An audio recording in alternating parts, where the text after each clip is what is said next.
Papakain tayo ngayon natin eh. Tilapia. Ang ilang araw na natin dito. So every day 200 so 300 hanggang 300 grams yung pinapakain namin na food.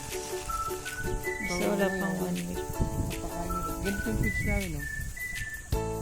Yan. 40%.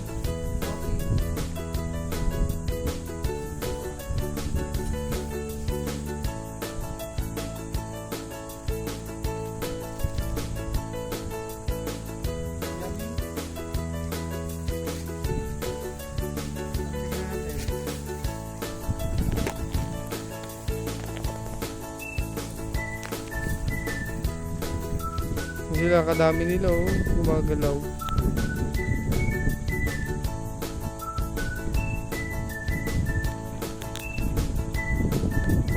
And so yun yung mga kasama namin aso. Tapos kasama namin si Ate Gay. And so titignan lang natin ate. Ayun, papangain ko. Kulang na yan.